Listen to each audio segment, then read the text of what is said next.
Bismillahirrahmanirrahim.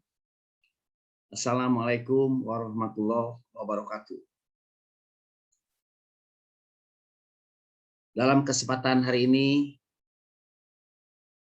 kita akan membahas untuk sesi berikutnya, yaitu sesi 7 tentang merumuskan profil resiko. Namun demikian,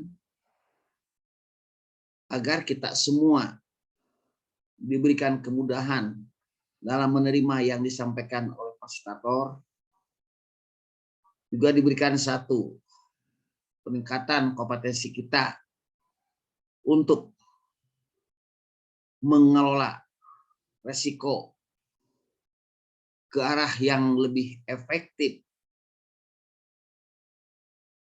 Alangkah baiknya sebelum memulai, kita memohon kepada Maha Kuasa,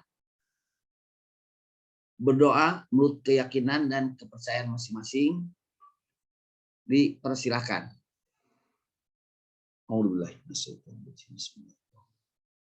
Alhamdulillah.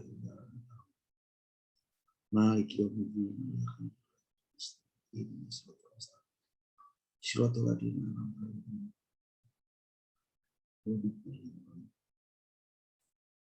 Selesai. Alhamdulillah, Bapak Ibu,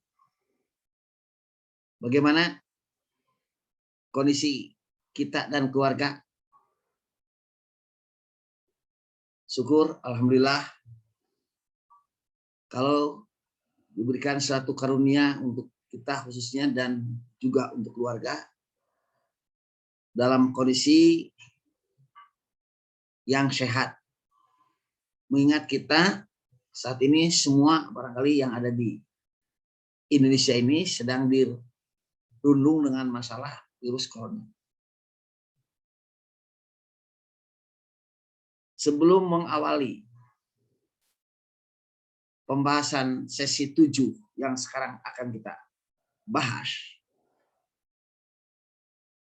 maka alangkah baiknya kita mengingat kembali secara selintas hasil dari pembahasan yang telah disampaikan sebelumnya. Dalam sesi 1 sampai 2, kita telah membahas aspek-aspek penerapan kualitas penerapan manajemen risiko, reputasi, dan strategi. Aspek-aspek ini Bapak Ibu harus memahami dan mampu dijadikan dasar untuk menerapkannya manajemen risiko, reputasi maupun strategi.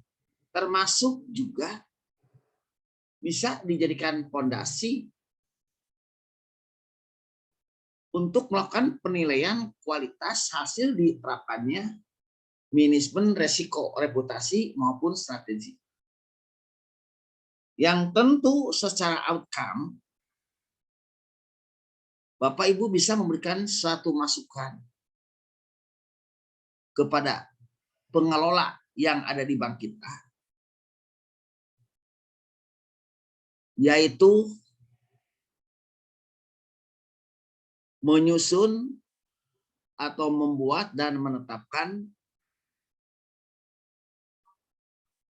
kebijakan dan pedoman manajemen risiko, reputasi maupun strategi. Termasuk juga turunannya berupa pedoman, kebijakan, dan prosedur yang terkait dalam pengelolaan risiko, reputasi maupun strategi untuk sebagai teknis operasional yang ada dalam unit kerja maupun jenjang organisasi di saat melaksanakan kegiatan usaha. Kemudian selanjutnya, kita barangkali masih ingat di dalam sesi berikutnya yaitu 3 sampai dengan sesi 6 membahas melakukan penilaian resiko, reputasi inherent. Kemudian melakukan penilaian resiko strategi inherent. Dari semua yang telah kita pelajari sebelumnya, secara outcome diharapkan kita bisa prakteknya untuk melakukan penilaian tingkat resiko inherent atas kedua resiko itu. Yang kemudian secara outcome Bapak Ibu bisa memberikan satu kontribusi konstruktif di mana bahwa hasil penilaian resiko inherent itu memberikan pemahaman informasi apakah itu peringkat tingkat resiko inherentnya 1 sangat rendah, 2 rendah, 3 sedang, dan 4 tinggi atau bahkan 5 sangat tinggi. Manakala itu dalam kondisi tingkat resiko inherentnya masih ada di 3 sedang, 4 tinggi atau bahkan 5 sangat tinggi, maka secara outcome kita harus bisa memberikan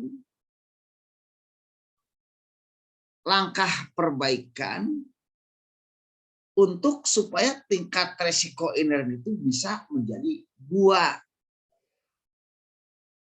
Selanjutnya kalau lebih mampu lagi, usahakan bisa ke tingkat resiko 1.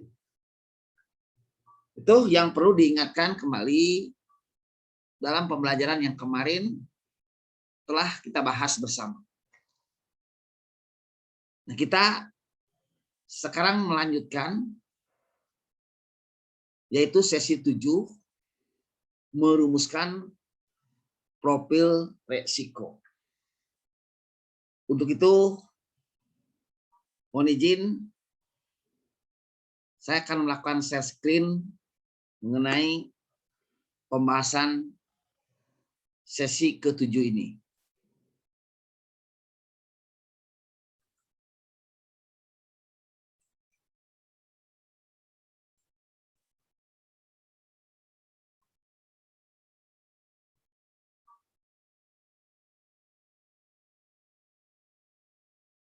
Merumuskan profil resiko. Merumuskan profil resiko adalah suatu hal yang penting menjadikan perhatian. Apabila kita semua telah mempraktekkan atau mengerjakan pertama melakukan penilaian kualitas penerapan manajemen resiko seperti yang dibahas di dalam sesi 1-2. Yang kemudian diikuti dengan penilaian resiko inherent yang telah dibahas di dalam sesi 3 sampai dengan 6. Merumuskan profil resiko bisa diartikan sebagai akhir dari tugas kita menerapkan manajemen resiko. Yang kemudian nanti hasilnya tinggallah kita melakukan pelaporan kepada otoritas jasa keuangan. Oleh karena itu, Bapak Ibu, mudah-mudahan di dalam sesi 7 tentang merumuskan profil resiko itu benar-benar kita semua paham dan mampu untuk melaksanakannya di saat kita menentukan profil resiko.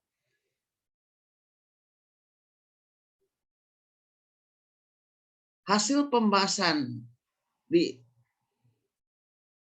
dilakukannya perumusan profil resiko. Kita semua diharapkan setelah materi ini berhasil, pertama, mampu merumuskan hasil penilaian resiko inherent dan risk control system atau yang disingkat dengan RCS. Dan yang kedua, mampu melakukan analisis hasil dari penilaian profil resiko. Profil resiko adalah suatu kegiatan penilaian baik terhadap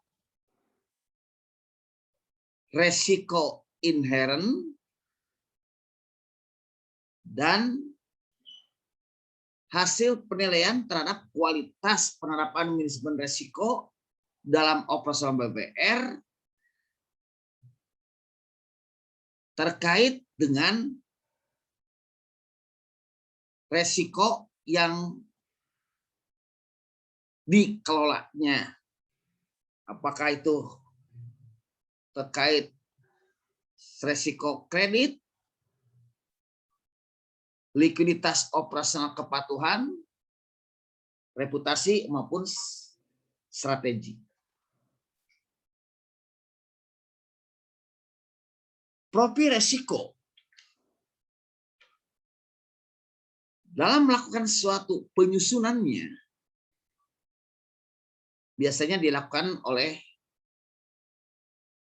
satuan kerja manajemen risiko kalau BPR-nya yang modal inti di atas 50 miliar. Tapi kalau BPR-nya masih berada di bawah 50 miliar, itu dibuat oleh pejabat eksekutif fungsi manajemen risiko. Pada saat melakukan suatu penyusunan profil risiko, baik menyangkut format, bentuk, petunjuk laporannya, kita harus mengikuti aturan yang ditetapkan oleh POJK nomor 13 garing POJK 03 tahun 2015 dengan teknis pelaksanaan penjelasannya yaitu ada di SE OJK nomor 1 garing SE OJK 03 tahun 2019 tentang penerapan manajemen resiko. Melakukan suatu perumusan profil resiko. Tentu dalam hal ini kita harus terlebih dahulu melakukan penilaian resiko atau risk assessment yang merupakan suatu kegiatan secara menyeluruh dari mulai proses identifikasi atau penelusuran resiko, analisis resiko, dan diakhiri dengan evaluasi resiko yang dihadapi BPR di saat melaksanakan aktivitas usahanya. Hasil dari risk assessment yang telah dilakukan adalah profil resiko atau risk profile. Risk profile seperti yang saya sampaikan tadi, isinya menyakup tentang besaran resiko inherent, apakah itu termasuk tingkat resiko 1 sangat rendah, 2 rendah, 3 sedang, 4 tinggi, atau 5 sangat tinggi. Dan ditambah dengan hasil penilaian kualitas penerapan manajemen resiko pada setiap jenis resiko yang dikelola. Apakah itu termasuk kondisi kualitasnya 1 sangat memadai, 2 memadai, 3 cukup memadai, 4 kurang memadai, atau 5 sangat tidak memadai. Lebih lanjut, untuk supaya tidak kita semua salah interpretasi mengenai istilah pemahaman inherent risk atau resiko yang melekat, RCS atau yang kita sebut yaitu risk control system termasuk tingkat resiko. Kita coba untuk membahas pemahaman satu demi satu. Barangkali ada di antara kita, Bapak atau Ibu, apa yang dimaksud dengan esensi yang ada dalam resiko inherent? Silakan. Baik. Kalau gitu kita coba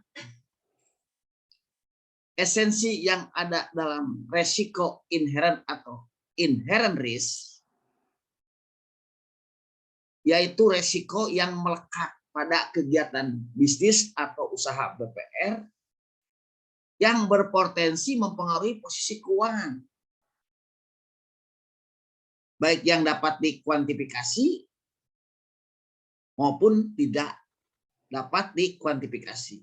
Tetapi ingat, walaupun yang tidak dapat dikuantifikasi, karena indikatornya yang dipakai itu bersifat kualitatif, tetap bisa dikuantifikasikan untuk tingkat resiko inherentnya. Terus yang kedua adalah kualitas penerapan manajemen risiko atau risk control system, yang disingkat dengan istilah kita adalah KPMR atau RCS. Kira-kira menurut Bapak Ibu, dalam hal RCS ini esensinya tentang apa? Tentang hasil, siapa yang tahu? Yuk. Baik. Jadi esensinya adalah hasil kualitas penerapan manajemen risiko yang dilihat dari aspek-aspek dalam penerapan manajemen risiko seperti yang telah dibahas di dalam pertemuan kita sebelumnya. Itu menyangkut tentang bagaimana dari segi kualitas direksi dan dewan komisaris dalam menerapkannya manajemen risiko. Yang kedua, dari segi kecukupan kebijakan prosedur termasuk limit risikonya. Yang ketiga, proses manajemen risiko dengan didukung sistem informasi manajemen risiko yang memadai.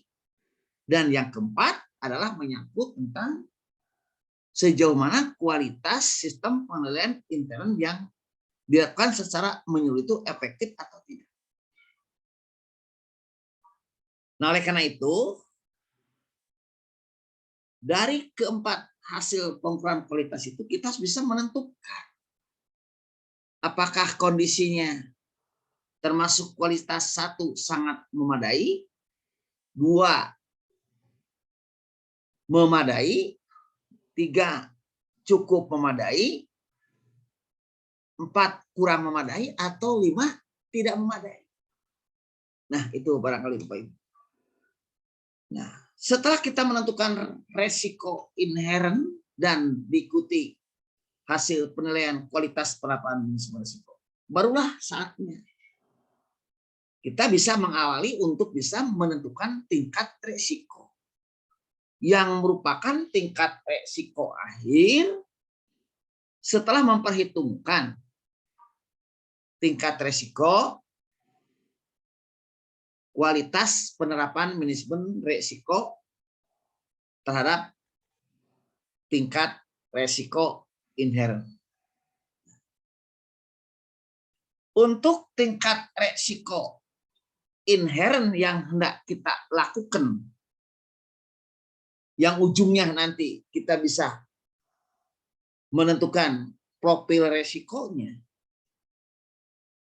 itu ada 4 prinsip yang menjadikan rujukan di saat kita melakukan penilaian penerapan manajemen risiko. Yang pertama, prinsip berorientasi risiko. Maksudnya bahwa apabila kita telah melakukan suatu pengukuran dengan menggunakan indikator yang telah ditentukan, ternyata kondisi di BPR kinerjanya telah diketahui, nah oleh kita coba lakukan analisis exposure risiko. Apakah kinerja yang telah diketahui saat ini ke depannya dengan kondisi masih kinerja baik atau menurun atau bahkan meningkat lebih baik akibat dari kemungkinan adanya potensi kerugian yang mengakibatkan satu kerugian. Itu yang pertama. Yang kedua adalah prinsip proporsionalitas. Maksudnya pada saat kita melakukan satu penilaian dengan menggunakan pilar dan indikator yang telah ditetapkan, coba kita pastikan bahwa pilar dan indikator yang dijadikan suatu parameter dalam mengukur hasil penerapan manajemen risiko itu memadai atau tidak. Manakala dipandang menurut internal secara best practice kurang memadai, silakan Bapak tambahkan indikator-indikatornya untuk meyakinkan kita dari hasil penilaian hasil diterapkannya manajemen risiko itu. Nah, tapi kalau misalnya dalam prakteknya, tentu biasanya yakinlah bahwa semua indikator sebagai parameter yang ditetapkan OJK itu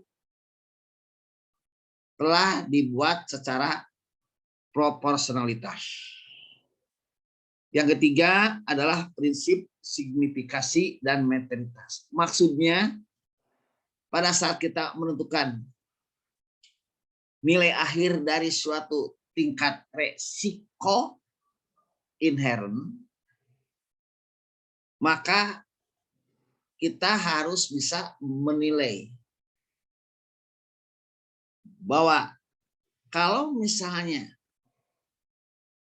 pilar dan indikator itu sebagai parameter dinyatakan signifikan dan material dampaknya terhadap kondisi keuangan, maka disitulah sebagai pedoman untuk kita bisa menentukan tingkat resiko inherentnya. Jangan dengan cara mencari dijumlahkan dibagi rata-rata, dibagi 2, artinya rata-rata. Dan jangan pula menentukan berdasarkan angka yang sering muncul atau yang sering terjadi. Itu.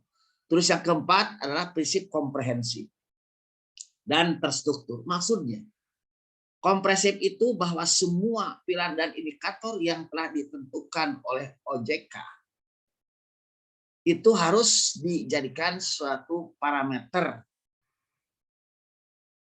pada resiko yang wajib dikelola. Jangan sampai separuh, harus semuanya dilakukan satu penilaian. Dan kemudian yang dimaksud terstruktur itu tentu di tahap cara kita penilaian hasil diterapkannya manajemen risiko harus jelas tahapan atau langkah-langkahnya. Ya. Langkah yang pertama, kita harus melakukan penilaian. Ya. Tingkat resiko inherent dengan menggunakan indikator yang ditetapkan OJK baik secara kuantitatif maupun kualitatif. Yang kemudian tinggal menetapkan tingkat resiko inherent itu. Apakah termasuk tingkat resiko 1 sangat rendah, 2 rendah, 3 sedang, 4 tinggi, atau 5 sangat tinggi. Langkah yang kedua, melakukan penilaian kualitas penerapan manajemen risiko yang dilihat dari 4 aspek atau 4 pilar yang telah kita sampaikan pembahasan sebelumnya, bahkan awal dalam pertemuan kita juga sudah disampaikan. Nah, itu kita harus dilakukan penilaian. Lalu tinggal lakukan penetapan. Apakah itu hasilnya? Ya, tingkat kualitas penerapan manajemen risiko yang dilihat dari 4 pilar atau 4 aspek itu. Termasuk kualitas 1 sangat memadai, 2 memadai, 3 cukup memadai, 4 kurang memadai, atau 5 tidak memadai. Nah, barulah yang ketiga, yaitu melakukan penetapan tingkat resiko.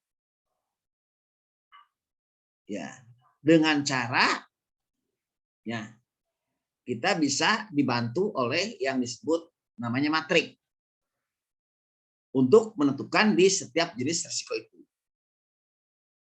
Dan yang keempat, baru kita lakukan penetapan peringkat resikonya.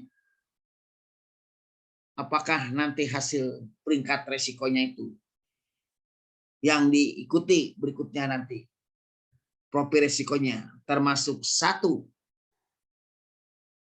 sangat rendah, 2 rendah, 3 sedang, 4 tinggi, atau 5 sangat tinggi. Dalam melakukan suatu penetapan peringkat resiko, seperti tadi disampaikan, tentu kita tidak seenaknya dewi. Tidak seenaknya sendiri, tetapi harus mengikuti matrik yang telah ditetapkan oleh otoritas. Dengan cara mencari titik ordinat yang menghubungkan antara tingkat resiko inherent dengan kualitas penerapan manajemen resiko. Contoh, tingkat resiko reputasi inherent katakan 3. Kemudian kualitas penerapan manajemen resiko reputasi hasilnya 2. Nah, caranya berarti 3, kemudian 2, berarti tingkat resiko dan atau profil risikonya adalah 2, yaitu termasuk rendah. Nah, kemudian kalau misalnya resiko strategi inherentnya adalah 4, ya ini 4 nih. Kemudian kualitas penerapan manajemen risikonya adalah katakan 5, berarti termasuk tingkat resiko dan diikuti profil resikonya adalah 4. Nah, pada saat di sini 4 tetapi di bawah ada penjelasan, coba diamati. Berarti kita ini saat yang harus melakukan kaji ulang secara menyeluruh dan pikirkan rencana tindak, kemudian laporkan setiap bulan ke OJK. Nah, itu yang dimaksud. Ya. Nah, kembali kepada yang tadi. Untuk memahami kondisi tingkat resiko reputasi 2 dan juga strategi adalah kalau nggak salah 4. Bagaimana kondisi profil keadaannya? Nah ini nanti. Ini 2, silakan diamati, pelajari. Nah ini ciri penjelasan kondisi profilnya. Nah kalau yang satu lagi strategi adalah 4. Nih kan gitu. Ini akan kelihatan sekali. Nah kemudian tinggallah kita sekarang. Setelah beres menentukan perumusan profil risiko, mempersiapkan untuk membuat suatu laporan. Profil risiko itu sesuai yang formatnya ditetapkan oleh OJK. Mulai periode laporan yang dilaporkan itu per semester, ya dengan paling lambat adalah satu bulan dalam setiap semester itu. Misalnya semester 1 berarti Januari sampai dengan Juni, semester 2 berarti Juli sampai Desember dan seterusnya. Tulis semua sini. Kemudian masukkan nilainya masing-masing. Masukkan nilainya di sini berapa. Nah, untuk menentukan tingkat risiko itu jangan ini ditambah ini dibagi 2. Tetapi kembali lagi lihat ke matrik ini. Itu yang dimaksudnya. Jadi isi yang ada di dalam tingkatan risiko sebagai gambaran tentang profil risiko itu menggunakan matrik. Ya, nanti kondisinya. Jangan lupa laporkan pula kondisi posisi di periode semester yang sebelumnya. Ya, nah di sini bagaimana kondisinya. Untuk apa? Ya untuk dasar analisis sebenarnya. Tinggal nanti kita lakukan analisis. Ya, pertama dari segi tingkat risiko tadi yang terakhir ini nih. Ya, dengan sini bagaimana kondisinya kemajuannya. Ini baik dilihat dari risiko inherent maupun hasil penerapan manajemen risiko. Yang kemudian jabarkan bagaimana kondisi risiko inherent dengan melihat pada indikator sebagai parameternya. Lalu sampaikan di sini di mana yang dipandang masih lemah dan di mana yang masih sudah baik. Begitu pula mengenai masalah kualitas penerapan manajemen risiko. Ya, bagaimana kondisinya dan di mana yang lemah dan di mana yang sudah baik. Nah, selanjutnya juga ada tambahan berikutnya. Laporan yang wajib disampaikan kepada otoritas yaitu menyangkut tentang laporan profil lainnya. Nah, laporan profil lainnya itu wajib dilaporkan kepada OJK. Manakala ada suatu profil risiko yang membahayakan kondisi dampaknya terhadap keuangan atau kelangsungan bank, 1 bulan setelah terjadi harus segera lapor kepada otoritas jasa keuangan. Jangan dibersamakan dengan laporan per semester. Nah, kemudian juga tentu pada saat melakukan suatu laporan profil risiko juga kan ada yang disebut melakukan suatu analisis secara terbatas dan melakukan rencana tindak. Itu harus dilaporkan dan hasil apa yang dihasilkan buat lagi laporan dengan nama laporan realisasi rencana tindak kepada otoritas jasa keuangan. Itu barangkali ada yang perlu tanyakan Bapak Ibu semua? Baik. Kalau tidak ada, alhamdulillah, mudah-mudahan dalam pertemuan hari ini kita akan lebih nambah kompetensi untuk merumuskan profil risiko sebagai dasar laporan kepada otoritas jasa keuangan. Mudah-mudahan juga nanti dalam pertemuan terakhir yaitu sesi 8 kita bisa berjumpa kembali dalam keadaan sehat tanpa ada kekurangan apapun. Sekian, wabillahi taufik wa hidayah. Wassalamualaikum warahmatullahi wabarakatuh.